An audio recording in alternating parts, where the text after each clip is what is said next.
بحرمته ربي فانفعنا ببركته واهدنا الحسنى بحرمته اللهم صل وسلم وبارك عليه وعلى آله. Ibu hadirah yang dimuliakan Allah Subhanahu wa taala, selanjutnya mari kita simak, kita dengarkan kajian selanjutnya masih surat Toha, kira-kira ayat 48. Pada Ustaz Iril waktu dan tempat dipersilakan. Shallu ala Nabi sallallahu alaihi Muhammad.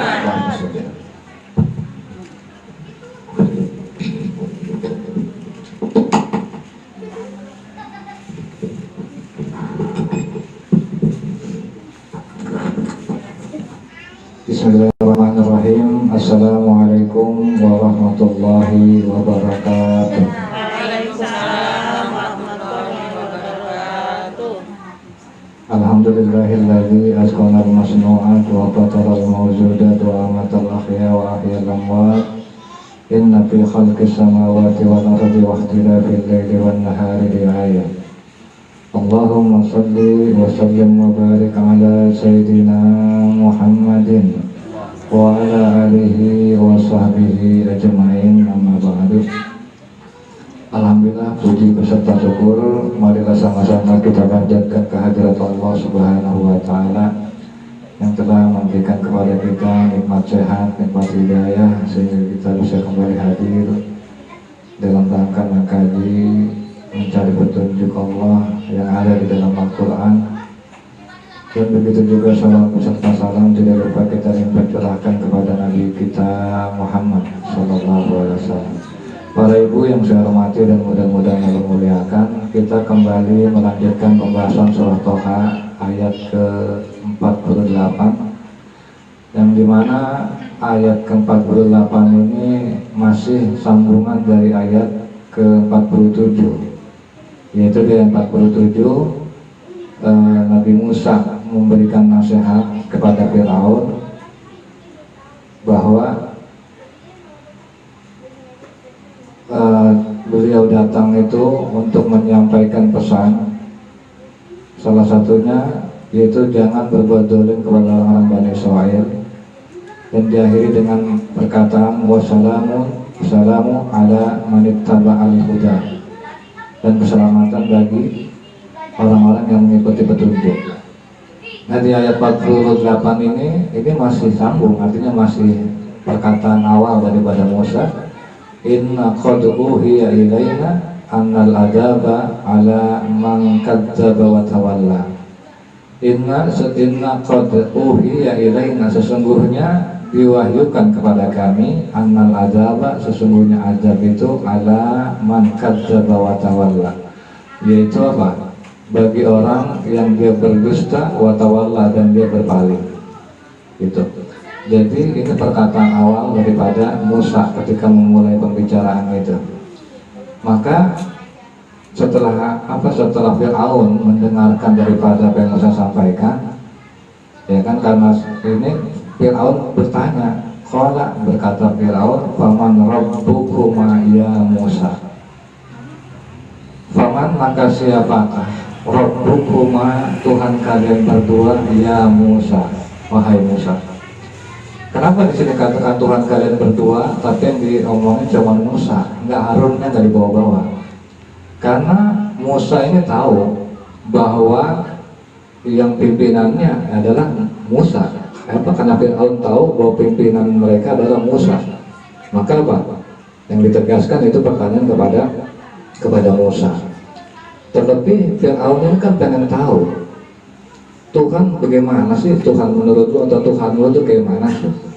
Kan lu udah tahu, gua yang dari ngurus lu dari kecil sampai lu gede, lu kan udah tahu seberapa kuasanya gua.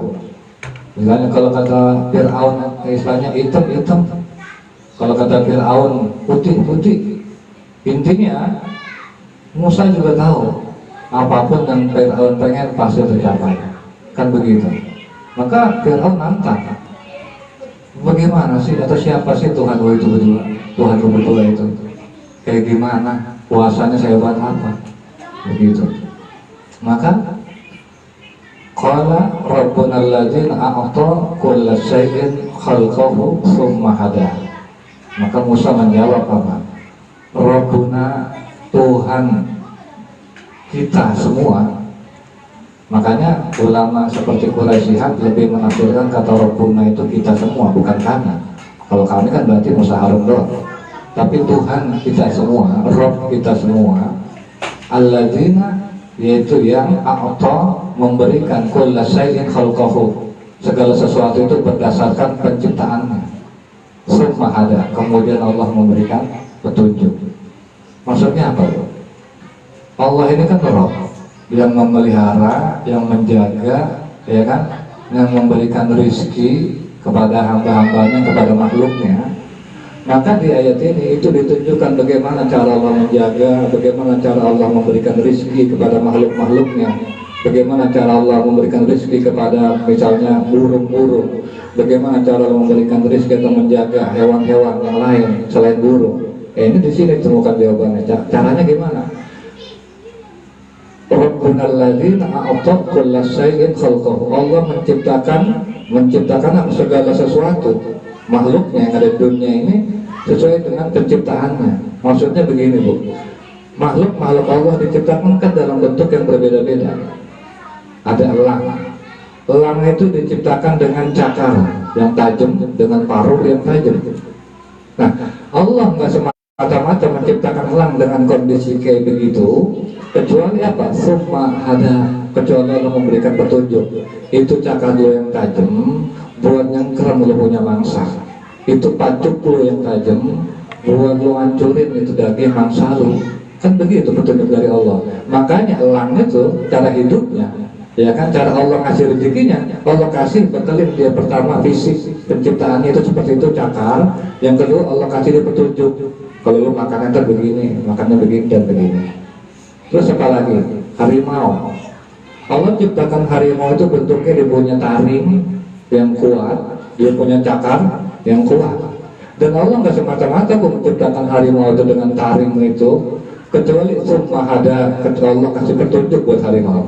Leman salu itu nanti yang lebih lemah dari lo, ya kan, yang lebih kecil dari lo, itu yang akan menjadi mangsa lo. Dan juga bukan cuma itu, Allah kasih petunjuk harimau. Kalau misalnya dia itu istilahnya memangsa, selalu yang dikacar itu leher, pasti itu. Kenapa? Karena leher itu udah mematikan. Makanya ibu lihat di YouTube, kalau ibu lihat harimau atau singa, itu selalu dikacar leher. Artinya apa? Itu naluri kan kalau bahasa kitanya. Tapi kalau bahasa Allah itu ada petunjuk. Dan kalau kasih tahu harimau, kalau lu makan, lu bekelin taring, dan lu kasih petunjuk. Kacar kalau misalnya itu apa? Mangsa lu di leher. Kenapa? Ketika leher yang boleh dikacar gampang, mangsanya itu lemah. Dan itulah cara Allah memberikan rezeki, menjaga harimau. Ya kan Bu ya? Begitu. Di sini dikasih tahu. Begitu juga macam-macam lah, seperti monyet diciptain dia punya tangan sama punya kaki sama kayak tangan. Yang tujuannya apa? Yang namanya genggam, tangan itu kan bisa menggenggam, sementara kaki kagak. Sementara monyet dikasih dia punya kaki kayak tangan. Yang tujuannya apa Bu? Dia bisa menggenggam dari pohon satu pohon yang lain, kan begitu. Yang dari situ dia bisa mendapatkan apa makanan yang ada di atas pohon buah-buahan. Bukan cuma sekedar jadi kasih petunjuk sama Allah juga. Dan itulah cara Allah menjaga, memberikan rezeki kepada monyet, kan begitu. Artinya kalau Allah cuma kasih bentuk tangan seperti istilahnya bentuk kaki seperti tangan, gak dikasih petunjuk, mati. Kan sekarang di alam ini banyak Bu ya, di alam ini banyak hewan-hewan yang kita ngerasa kita nggak pernah bantu ngurus, kita nggak pernah bantu ngempanin, tapi kok mereka bisa hidup. Kenapa? Ya kan itu tadi apa? Rabbuna allazi a'ta kulla syai'in khalqahu tsumma hada. Allah ciptakan mereka sesuai bentuknya berbeda-beda, dan Allah juga memberikan petunjuk bahwa wujud mereka fungsinya ini buat begini. Allah kasih, dan itulah yang apa? Salah satu cara Allah menjaga hewan-hewan. Dan begitu juga kita manusia Bu. Kita diciptakan manusia dengan bentuk yang sedemikian rupa yang sempurna, ya kan? Dengan kaki begini dan begini. Tapi yang menjadikan kita lebih istimewa apa, Bu? Kita punya otak, alokasi. Sehingga profesi kita nggak kayak binatang. Profesi kita bermacam-macam. Ada yang jadi tukang sayur, ada yang jadi petani sayur, kan gitu. Kenapa? Kan Allah bukan cuma bekalin fisik, tapi Allah bekalin otak, dan juga Allah bekalin yang namanya petunjuk-petunjuk hidup. Cuman permasalahannya, Bu, kayak kita kan beda sama hewan. Kalau kita bukan cuma apa, kalau hewan itu kan nggak dikasih pilihan. Ketika Allah udah kasih petunjuk ini, ya ikutin. Kalau kita kan enggak, Allah kasih kita petunjuk. Cuma terkadang kita dikasih pilihan mau ikut petunjuk apa enggak. Seperti Al-Quran lah. Al-Quran ini kan petunjuk. Cuman yang jadi pertanyaannya, kita dikasih kebebasan mau ikut petunjuk apa enggak. Cuman kebanyakan manusia itu kan enggak ikut petunjuk Allah. Yang pada akhirnya apa? Segala sesuatu yang ada di alam bumi ini, kalau ada campur tangan manusia pasti hancur. Contoh, adanya banjir, ya kan? Adanya longsor, itu nggak mungkin karena Allah sengaja ngajak. Pasti ada campur tangan manusia. Dia pun nebang pohon sembarangan, ketika udah ditebang nggak ditanamin lagi. Sehingga yang terjadi di Kalimantan, yang katanya paru-paru dunia, kalau kita lihat studi peta yang tadinya hijau, itu udah habis. Yang akhirnya apa? Banjir ya. Banyak longsor terjadi di mana-mana. Pokoknya segala sesuatu yang ada campur tangan manusia yang ada di dunia ini pasti hancur-hancuran. Tapi segala sesuatu yang nggak ada campur tangan manusia nggak bakal hancur. Buktinya apa? Matahari, bulan, planet-planet yang ada di atas kita ini. Kenapa dia bisa berputar sesuai dengan orbitnya? Matahari begitu juga, bulan begitu juga, karena kita nggak pernah ikut campur. Dan itu cuma Allah yang mengatur.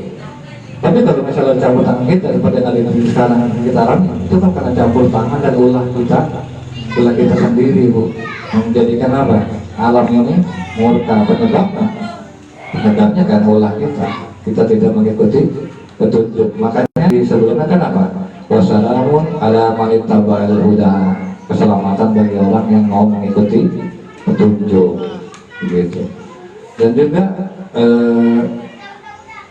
dia juga Fir'aun ini ketika udah mendengar penjelasan Musa gelagapan dia, gelagapan dalam arti wah iya.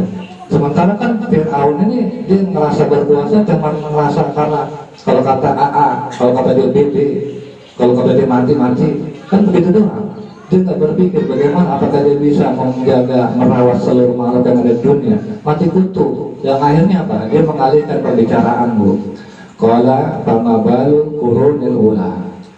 Nah lantas bagaimana orang-orang terdahulu, kondisi orang-orang terdahulu itu? Maksudnya gimana? Dia memalingkan pembicaraan karena dia nyerah. Karena bagaimana kondisi orang-orang terdahulu? Dia kan sama Fir'aun sebelum dia mengaku Tuhan. Kan begitu. Nah, maka Nabi Musa pun menjawab, qala ilmuha indi rabbi fi kitab la yadillu rabbi wala yansa. Qala berkata Musa, ilmuha, pengetahuan tentang itu, indi rabbi fi kitab, pengetahuan tentang itu ada di sisi Tuhanku di dalam kitab.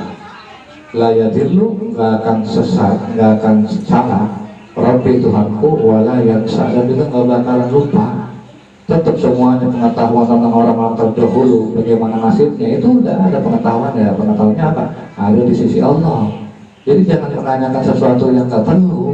Maksudnya begitu. Akhirnya apa? Nabi Musa kembali lagi ke inti permasalahan. Apa yang dikatakan Nabi Musa? Alladzi ja'ala lakumul arda mahda, kata Nabi Musa. Alladzi, kembali lagi menerangkan tentang Tuhan ini siapa? Rabbnya ini siapa? Alladzi ja'ala lakumul arda mahda, yaitu zat yang menjadikan lakum bagi kamu al-ardo, bumi ini, mahda, hamparan. Hamparan maksudnya apa sih, Bu? Hamparan itu kalau kayak bocah, hamparan itu kan tujuan dihamparin, kita ngasih hamparan ke bocah buat nyaman, tenang, sejenis bulayan lah. Kalau kita memberikan hamparan, artinya bulayan, yang istilahnya bikin bagaimana bocah itu nyaman, kita hamparin tuh kasur tipis misalnya. Nah begitu juga bumi, Allah jadikan itu mahdan sebagai hamparan. Cuman hamparan ini enggak seperti hamparannya bocah. Kalau hamparan bocah kan datar, empuk. Cuman kan kita tahu namanya bumi ini terdiri dari beberapa bentuk, ada gunung, ya kan, ada jurang, ada apa lagi macam-macam, ada laut, ada sungai. Cuman walaupun kondisi bumi nggak datar, ada gunung, ada laut, dan semuanya itu apa? Benar-benar menjadikan buaya buat kita, dalam arti benar-benar membuat kita nyaman. Apa kita pikir kita nggak nyaman sama gunung? Salah. Ya buktinya kalau kita liburan kemana? Ya nggak jauh-jauh yang deketin gunung, kan gitu. Karena apa? Kita ke gunung enak. Begitu juga kadang-kadang kita tamasya kemana? Ke kali, ke laut, ya kan? Itu menunjukkan apa? Bahwa bumi ini benar-benar apa? Dihamparkan, menjadikan kita nyaman, menjadikan kita terbuai dengan segala keindahannya. Begitu Bu. Dan juga apa? Walaupun kondisi bumi ini berbukit, bergunung, yang perlu kita ketahui, wasalah kalakum, dan Allah menjadikan bagi kamu fiha, di bumi tadi yang bentuknya enggak, misalnya enggak datar, fiha subula, itu apa? Jalan. Nah jalan itu Bu, jangan ibu kira jalan yang ada itu ujuk-ujuk manusia yang bikin, enggak. Salah satu contoh, misalnya kemarin saya ke kampungnya Ustaz Uja, itu jalannya Bu, melingkar, naik turun melingkar. Itu merupakan bukti bahwa jalan itu Allah yang bikin. Manusia itu cuma tinggal aspal. Kalau pengen yang mana kan jalan lempeng aja, ya kan? Coba kalau kita ke daerah, jalan itu kenapa belok?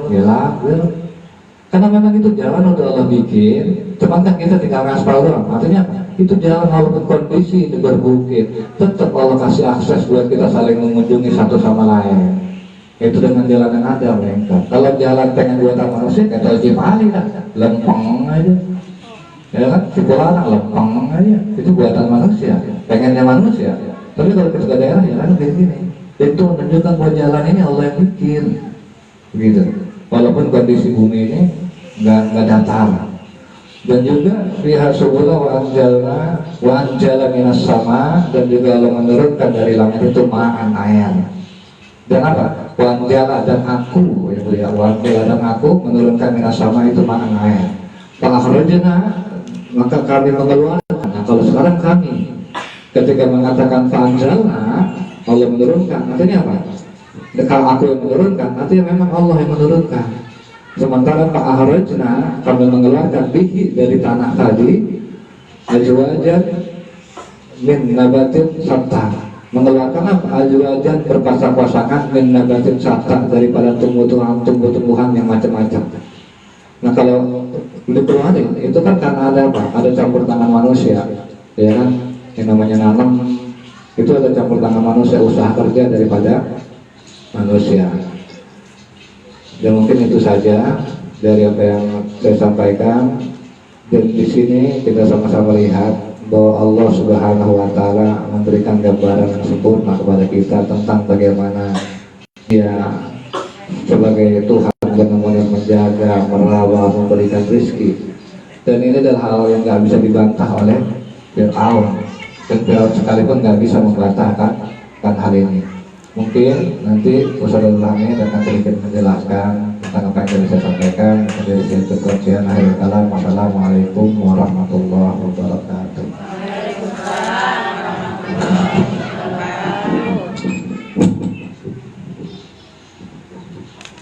Baik.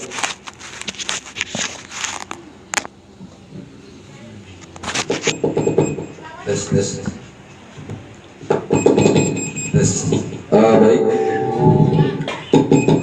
Ibu hadirah yang dimuliakan Allah Subhanahu wa Ta'ala, demikianlah kajian beberapa ayat dari surah At-Toha, dan pada malam hari ini mengkisahkan tentang komunikasi antara Nabi Musa dengan Fir'aun ketika Nabi Musa diutus untuk mendatangi dia. Nah, yang bisa kita ambil pelajaran Ibu, bagaimana konsep Al-Quran kemarin yang bahasan malam Selasa kemarin, ketika bagaimana kita ingin memperbaiki seseorang. Tentunya yang pertama kita datang dengan kalimat-kalimat yang lemah lembut, dan itu sudah disampaikan oleh Nabi Musa. Nah, kemudian Nabi Musa menyampaikan kepada Fir'aun, menyatakan bahwa dia itu adalah utusan Tuhannya. Nah, ketika komunikasi antara Nabi Musa dengan Fir'aun, ini yang namanya Fir'aun itu kan seorang manusia yang mengaku Tuhan. Jadi kalau udah mengaku Tuhan itu udah lebih dari segalanya. Jadi dia itu kalau datang gitu ketemu Nabi Musa itu dia nggak sendiri, Bu. Jadi banyak pasukannya di belakang dia. Nah, tadi sudah disampaikan oleh Ustadz Iril bagaimana komunikasi antara Nabi Musa dengan Fir'aun. Jadi Nabi Musa menyampaikan tentang kebesaran Allah Subhanahu wa Ta'ala.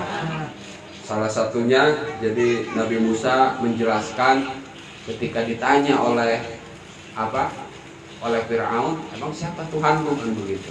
Jadi Nabi Musa menjelaskan bahwa Tuhan kami ini adalah Allah yang menciptakan. Nah, itu ketika Nabi Musa bilang Allah yang menciptakan, itu Fir'aun itu kaget tuh. Kenapa kaget? Karena dia ngaku Tuhan, tapi dia juga ngerasa sebenarnya dia tahu bahwa dia tidak menciptakan. Dan saat itu para pengawal dia itu udah mulai ada yang berubah. Jadi yang cerdas itu berpikir. Orang itu kan kalau cerdas berpikir, Musa ini Fir'aun ini kan ngaku Tuhan. Sementara kalau Tuhannya Musa ini yang menciptakan. Sementara Fir'aun ini kan gak menciptakan. Jadi berpikir. Nah, diceritakan dalam tafsir yang lain, saya mendengar penjelasan dari Gus Baha tentang ayat ini. Jadi setelah Nabi Musa bercakap dengan Fir'aun, jadi walaupun Fir'aunnya nggak beriman, itu banyak pengikut Fir'aun itu yang beriman. Ya kaget, Fir'aun itu, sehingga dia mengalihkan pertanyaan kepada Nabi Musa. Kalau orang-orang terdahulu yang seperti Fir'aun itu bagaimana? Kemudian dijawab tadi disampaikan oleh Nabi Musa bahwa masalah itu ada dalam kitab, maksudnya ada dalam catatan Allah Subhanahu wa Ta'ala, dan Allah tidak akan pernah menyesatkan, Allah tidak akan pernah lupa dengan apa yang telah makhluknya perbuat, kan begitu. Nah, kemudian selanjutnya ketika Nabi Musa menjelaskan bahwa alladzi ja'ala lakumul arda mahdan, dan Tuhan itu adalah yang telah menjadikan bumi sebagai hamparan bagimu. Nah, ini pengikut Fir'aun itu makin kaget lagi. Jadi makin banyak yang berbalik. Jadi berbalik walaupun waktu itu nggak langsung menyatakan, tapi udah tanda-tanda beriman kepada Nabi Musa itu udah mulai kelihatan. Kenapa? Karena dia tahu bahwa yang menciptakan bumi ini bukan Fir'aun. Jadi Fir'aun itu nggak bisa menciptakan bumi. Jadi jangankan menciptakan, kalau bahasa ini patungan untuk bantuin aja enggak. Karena mereka tahu bahwa yang menciptakan bumi ini Allah Subhanahu wa Ta'ala. Sehingga dari proses apa yang disampaikan oleh Nabi Musa itu, Ibu, jangan dikira kebaikan atau petunjuk yang dibawa misi oleh Nabi Musa kepada Fir'aun itu enggak mendapatkan hasil. Itu mendapatkan hasil yang luar biasa. Walaupun Fir'aun itu enggak beriman, itu banyak orang-orang di sekeliling dia yang beriman dengan Allah Subhanahu wa Ta'ala karena penjelasan dari Nabi Musa. Nah, oleh sebab itu, Ibu, ketika kita mau melakukan sesuatu kebaikan, itu kita ini enggak mesti harus melihat hasil. Kan kalau secara hasil Nabi Musa kan nggak berhasil membuat Fir'aun beriman, bahkan dia itu mati sampai dalam keadaan kafir. Tapi ada hasil yang diraih oleh Nabi Musa, yaitu bagaimana banyak pengikut-pengikut Firaun itu yang mengikuti Nabi Musa karena penjelasan-penjelasan yang sesuai dengan ketentuan Allah Subhanahu wa taala. Nah, makanya kita pun ketika mau memperbaiki seseorang, mau berdakwah atau mengajak, mau memperbaiki orang-orang di lingkungan kita, tentunya harus disesuaikan dengan petunjuk Allah Subhanahu wa taala. Insya Allah ada hasil, walaupun hasil itu terkadang tidak sesuai dengan keinginan kita. Namun yang namanya manusia itu pasti punya akal, punya pikiran. Ketika disentuh dengan sesuatu yang baik, walaupun saat itu belum menerima, tapi nurani manusia itu kan cenderung mengikuti nuraninya. Jadi ketika nuraninya kita sentuh dengan kebaikan, insya Allah akan teringat, walaupun saat itu dia masih gengsi atau bagaimana, insya Allah di kemudian hari akan menjadikan kebaikan. Dan yang terakhir tadi kelewat itu masalah bagaimana Allah menciptakan segala sesuatu sesuai dengan ketentuan, kemudian Allah memberikan petunjuk. Jadi dalam kehidupan ini kita sudah banyak melihat kebesaran Allah Subhanahu wa taala, bukti bahwa hidup ini Allah yang ngatur, kan begitu. Tadi Ustadz Idil udah menjelaskan ketika elang dikasih kuku untuk mencengkram harimau, itu kan yang normal-normal, kan begitu. Ada yang tidak normal, Bu. Jadi tidak normal tapi bisa gitu menjalankan aktivitas sebagaimana biasa. Contoh begini, jadi orang misal buta, ya kan, orang buta, tapi butanya itu emang nggak dikasih penglihatan oleh Allah Subhanahu. Dengan kebutaan dia bisa melakukan aktivitas. Coba kalau kita misalnya udah dikasih mata oleh Allah ya, kemudian tiba-tiba kita merem. Jadi yang ngebutain itu bukan Allah, kita kan begitu, kita sendiri. Kita udah gelagapan. Tapi kalau orang buta itu bisa jalan. Bahkan tanya Ustadz Iril, di tempat saya itu ada tetangga nggak bisa melihat dari bayi. Itu asal ada saya pulang pasti dia itu nyamperin gitu, pengen makan bareng. Itu dia kalau dikasih duit, misalnya duit berapa aja tahu. Kalau misalnya dia pakai sendal jepit, kan suka diledekin ya, tadi tukar-tukar gitu sendalnya karena sama-sama dia tahu ini bukan sendal saya katanya.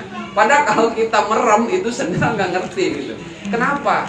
Itu sebenarnya kita ini nggak mesti kagum sama dia gitu, karena yang harus kagum itulah kebesaran Allah. Jadi yang namanya Allah itu memberikan sesuatu itu seperti itu. Jadi nggak mesti takut, Bu, nggak mesti takut dengan potensi yang Allah berikan. Dengan pemberian Allah Subhanahu wa taala, dengan keimanan yang kuat, dengan ikhtiar yang maksimal sesuai dengan ketentuan Allah Subhanahu wa taala, insya Allah kita akan bisa menjalankan kehidupan ini sesuai dengan apa yang kita harapkan. Harapannya apa? Harapannya kita bisa mudah menjalankan, bisa mendapatkan kebaikan, kebahagiaan di dunia dan di akhirat. Mungkin ini saja yang bisa saya sampaikan. Apa nanti Pada blonjor. ya. Ada kuliah subuhnya gitu ya. Terus kita kesiangan. Terus katanya benar tuh boleh dikerjakan setelah sholat subuh gitu. Ya.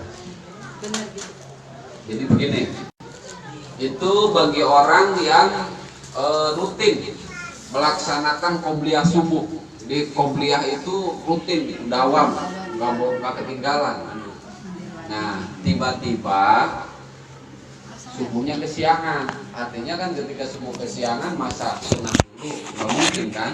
Berarti kita ngejalanin dulu yang wajib. Nah, posisi sunnahnya ini bagaimana? Itu boleh dikodok. Boleh dikodonya itu karena apa? Karena rutinnya tadi. Nah, kalau misalnya yang bangun sering kesiangan kayak saya, ini apa namanya qobliyahnya nggak pernah, tiba-tiba sosokan mau ngodo ya nggak usah kan. Ini bagi yang rutin ngejalanin gitu, istilahnya dijaga bener ini qobliyah subuh ini, tiba-tiba kesiangan, nah itu boleh dikodok. Apalagi? Kalau dalam dalam sholat ruku itu kan baca subhanallah itu ya, tetapnya 3 kali subhanallah itu. Ya. Terus katanya nggak baca juga nggak apa-apa gitu. Nggak apa-apa, karena itu kan bukan rukun. Jadi dalam sholat ini kita ini dulu sedikit ya biar ini. Jadi dalam sholat itu ada yang namanya rukun, ada yang sunnah ibu. Iya. Jadi kalau yang rukun itu wajib. Kalau misalnya ditinggal, sholat kita nggak jadi. Jadi kalau nggak jadi itu nggak sah. Kalau misalnya nggak sah secara hukum fikih kan ya wallahu alam diterima. Yang sah aja diterima enggaknya kita nggak tahu. Ini secara hukum fikih. Jadi dalam hukum fikih namanya sholat itu ada yang rukun, ada yang sunnah.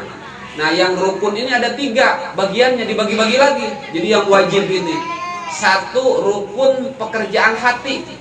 Jadi ini nggak boleh dikerjakan oleh yang lain. Jadi yang ngerjain hati.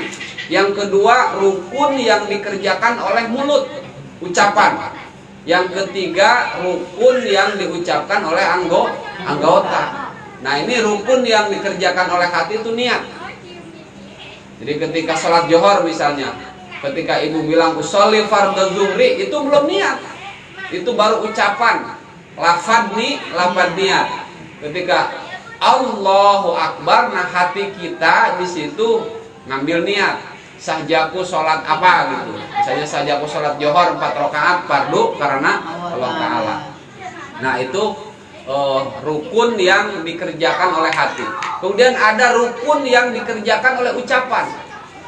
Yang pertama takbiratul ihram, Allahu Akbar, ketika tadi ngambil niat, nah itu wajib. Kalau misalnya takbir intikal seperti misalnya dari berdiri mau ke bawah, mau ruku, dari ruku bangun, itu nggak wajib itu sunnah. Jadi kalau misalnya nggak baca nggak apa-apa, nggak menjadikan sholat itu batal. Tapi kalau nggak takbiratul ihram itu batal. Kemudian yang kedua membaca Fatihah.